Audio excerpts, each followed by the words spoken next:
Express की बातें इन दिनों हर कोई कर रहा है और बातें करते वक्त उनके चेहरे पर दहशत साफ देखी जा सकती थी।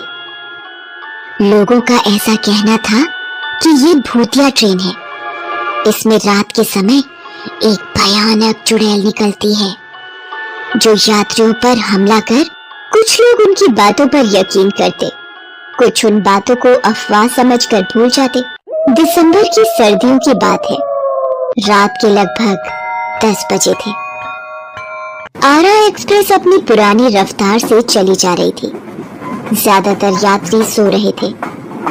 जो जगे थे उनमें से कुछ मोबाइल में गेम खेल रहे थे तो कुछ गाने सुन रहे थे। श्यामलाल और रोहित भी उसी ट्रेन से आरा में अपने गांव आ रहे थे। जानते हैं भाई साहब, इस सर्दी में सफर करना मुझे अच्छा नहीं लगता है, लेकिन वो क्या है ना कि मेरे साले की शादी है, नहीं गया तो बीवी तूफान मचा देगी। आपकी बीवी दिखाई नहीं दे रही है? अरे उसके भाई की शादी है, वो तो 1 महीने से वहीं बैठी है। वो बातें कर ही रहे थे कि अचानक किसी छोटे बच्चे के रोने की आवाज पूरे कंपार्टमेंट में गूंजने लगी। अब इतनी रात को किसका बच्चा रोने लगा? यहाँ तो कोई बच्चा नहीं है, फिर आवाज कहाँ से आ रही है? छोटे बच्चे के रोने की आवाज लगातार बढ़ते जा रही थी। तभी अचानक एक 8-10 साल की बच्ची के रोने की आवाज भी आने लगी। लेकिन आश्चर्य की बात यह थी कि रोने की आवाज तो सभी को सुनाई दे रही थी, लेकिन रोने वाला किसी को नहीं दिख रहा था। ये क्या हो रहा है? आखिर ये कौन रो रहा है? और ये रोने वाला दिखाई क्यों नहीं दे रहा है? सभी लोग इधर उधर देख रहे थे, लेकिन किसी को भी वे दोनों बच्चे दिखाई नहीं दिए। अचानक सभी की नजर एक सीट के नीचे गई, जहां पर एक छोटा बच्चा रो रहा था और वहीं एक छोटी बच्ची भी उसी के पास बैठी रो रही है। दोनों की आंखों से खून के आंसू निकल रहे थे। अरे ये रहे वो बच्चे, लेकिन ये इस तरह क्यों रो रहे हैं? और इनके माँ बाप कहाँ हैं? वो ये बोल ही रही थी कि वे दोनों अचानक हवा में उड़ने लगे। अरे ये दोनों तो हवा में उड़ने लगे। हे भगवान, भला इस तरह से कोई हवा में कैसे उड़ सकता है? कोई कुछ समझ पाता तभी वहाँ एक भयानक शक्ल वाली चुड़ैल आती है। वो छोटे बच्चे को अपनी गोद में उठा लेती है और उसे पुचकारती है। इस बीच छोटी सी बच्ची चुड़ैल के आंचल के पीछे छिप जाती है। क्या हुआ राजू, क्यों रो रहा है मेरे बेटे? तुझे भूख लगी है ना? मैं तुम्हें दूध देती हूँ, तेरी माँ है ना? उसके बाद वो चुड़ैल अपने बच्चे को सीने से चिपका लेती है। ट्रेन के सभी लोग उसे घूर घूर कर देख रहे थे। तभी वो चुड़ैल ट्रेन के यात्रियों की ओर देखकर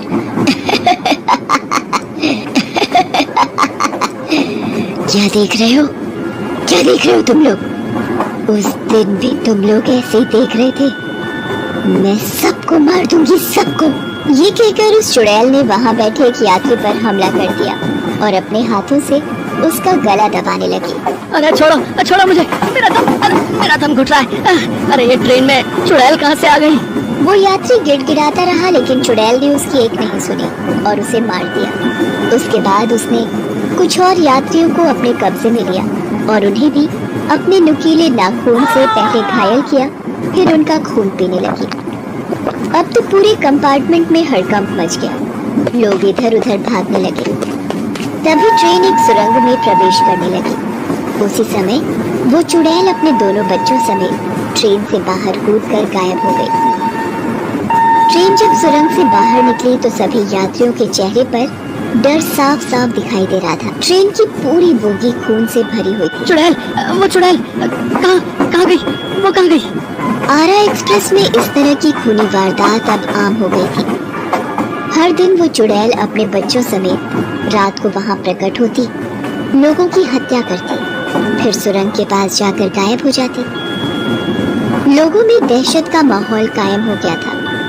रेलवे पुलिस ने मामले की तहकीकात करने की कोशिश की, लेकिन लाख सिर पीटने के बाद भी उनके हाथ खाली थे। इंस्पेक्टर अजय, निर्दोष यात्रियों की हत्या का सिलसिला कब थमेगा? हर ओर से हमारे ऊपर सवाल उठ रहे हैं। लोगों में खौफ का माहौल कायम हो गया है। सर, मुझे तो लग रहा है ये किसी लुटेरे गिरोह का काम है, जो चुड़ैल की अफवाह फैलाकर यात्रियों को उनका सामान लूटने के लिए मार रहे हैं। लेकिन कुछ लोग तो दावा कर रहे हैं कि उन्होंने किसी चुड़ैल को देखा है। सर, मैं इन पर विश्वास नहीं करता। मुझे तो लगता है कि लुटेरों का गिरोह कुछ ज्यादा ही शातिर है। लेकिन आज मैं उनकी सारी चालाकी निकाल दूंगा। आज मैं खुद आरा एक्सप्रेस में ट्रेवल करूंगा। इंस्पेक्टर अजय उस केस की तहकीकात के लिए उस ट्रेन में सवार हो गया। उसकी बगल वाली सीट पर एक मजदूर जिसका नाम दीना था, वो भी बैठा हुआ था। ट्रेन अपनी स्पीड में बढ़ी जा रही थी। तभी पहले की तरह ही यात्रियों को किसी बच्चे के रोने की आवाज आने लगी, फिर एक बच्चे की। उसके बाद फिर वे दोनों ट्रेन की सीट से निकलकर हवा में उड़ने लगे और फिर डरावनी हंसी के साथ अचानक वो चुड़ैल आ गई और उसने छोटे बच्चे को अपनी गोद में उठा लिया और जोर जोर से हंसते हुए एक यात्री पर हमला कर दिया। अरे बचाओ, कोई मुझे बचाओ, अरे मुझे इस चुड़ैल से बचाओ, ये मुझे मार देगी। सभी यात्री चिल्लाते हुए इधर उधर भागने लगे।